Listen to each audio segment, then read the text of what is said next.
title of this video isn't exactly hyperbole. I almost destroyed all of my records moving forward, and it was a really simple thing that happened that I wouldn't have noticed if someone who watches this channel didn't point it out. So this is a PSA, but before the PSA, let me give you a short story time so you can kind of hear about what happened, so you can avoid this happening to you and you will not ruin your records. If you haven't already, it'd be awesome if you'd like this video, hit the red subscribe button, and turn your bell notifications on so you don't miss out on any weekly videos I put out. Recently I did a video about McDonald's records, the McRhythm, McTracks, and the Black History of America records that McDonald's put out in the 80s. In the video, because the music's a little obscure, I was able to play it on the turntable, which is a rarity. I don't normally get to play music in my videos, so it was a nice treat. But someone commented on the video and said, "Is your stylus bent or is it just the angle?"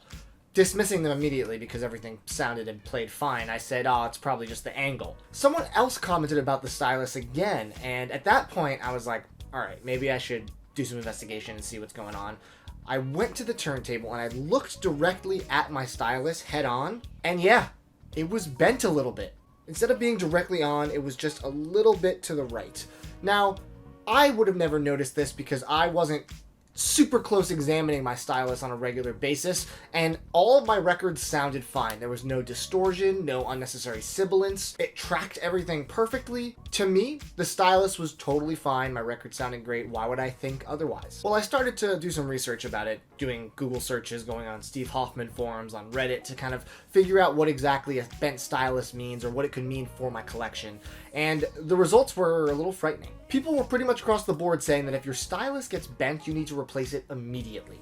What it can do, whether you hear a change or not, is it can cause permanent damage to the grooves that's completely irreversible. Now, I know a lot of the time the cantilever tends to kind of move a little bit with the way that it plays on the record. It has a little bit of give here and there. You know, not every record's perfectly flat, and there is a level of fluctuation that it kind of adjusts to, especially with a moving magnet cartridge. I reached out to Sean from the video where I set up my Clearaudio concept turntable audio element in Pasadena, and I showed him a picture and I was like, "What do you think?" And he was like, "Yeah, that stylus looks a little wonky. You might want to replace it." So immediately I started panicking and worrying that I had been destroying every record that I've been playing lately, or since this happened, which could have been a day ago, could have been 3 months ago. To this day, as I make this video, I am not clear as to why it got bent or what happened to it. I spoke to Garth from Musical Surroundings, who's my music distributor, and he recommended that I just get a whole new cartridge, which was a little terrifying because I did a whole video where someone at an audio shop painstakingly set up everything perfectly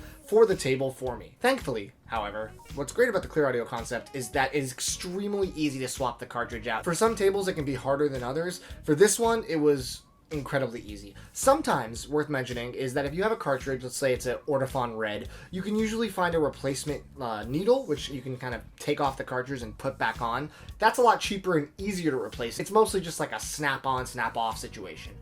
This, however, the Clearaudio concept, it has a really strong sonic signature, and it's built into the fact that it's all one cohesive piece. So the cartridge does not have a replaceable needle, but this was super easy to do. You basically just took the leads out, you removed the cartridge with 2 nylon screws, and then when I got the new cartridge in, you put it right back, you put the leads back in, the correct colors, of course, going to the correct hole. And then the nylon screws, they ensure that A, it's the exact orientation it needs to be. You don't need to worry too much about the positioning of the cartridge because it's pretty dead set.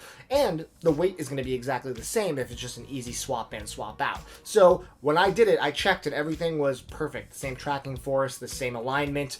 So that was actually really surprisingly nice, and a feature I didn't realize that Clearaudio had, because I am not the most technical person when it comes to turntables. I would not be the one that I would recommend to fix your turntable if you had an issue with it. But this was something that even a dum-dum like me could do. So I was freaking out because, as you guys know, I just picked up Pearl Jam Live at Benaroya Hall, and I had played it on, prospectively, the bent stylus. I think, thankfully, I was able to get away with not damaging the grooves because I didn't hear any sonic issues. If the stylus is very bent, maybe on a lesser tier cartridge or table than this one, you might notice it having trouble tracking in the grooves, or you'll notice some sonic issues that will be very apparent. Clearly something will be wrong. That might be cause to take a look and see if there's an issue with either your needle being damaged or possibly being dispositioned like mine was. I played it again on my new cartridge and it sounded perfectly fine, so I think, thankfully, I avoided damaging my rarest and most important record. But this is an important PSA to make sure that you are checking on these kind of things.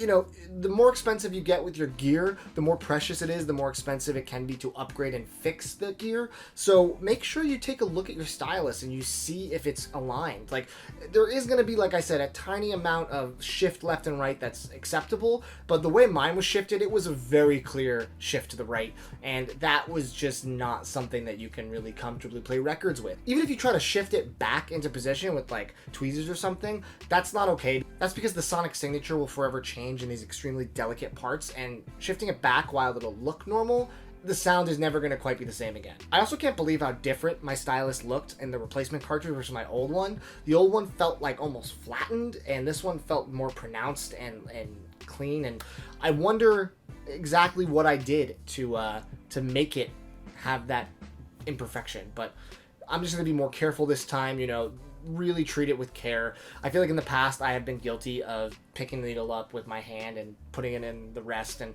vice versa, as opposed to using the Q lever.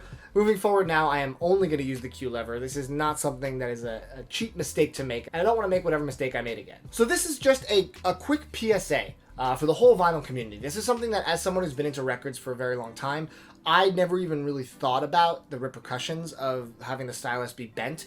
I never even really thought about it being an issue. Of course, you worry about damage to the records. You worry about, you know, maybe chipping the stylus or even breaking the needle tip off. You worry about misalignment. You worry about wrong tracking force. Those are all things that are kind of instilled in you as you get into the hobby. But the one thing that I never really heard about is the possibility of the stylus, you know, bending left or right.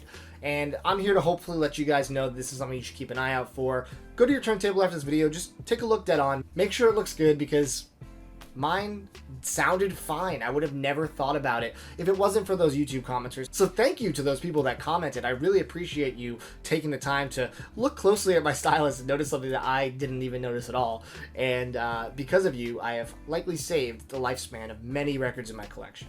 So thankfully I did not destroy the records in my collection, and moving forward I have learned a valuable lesson, how to maintain and take care of my records.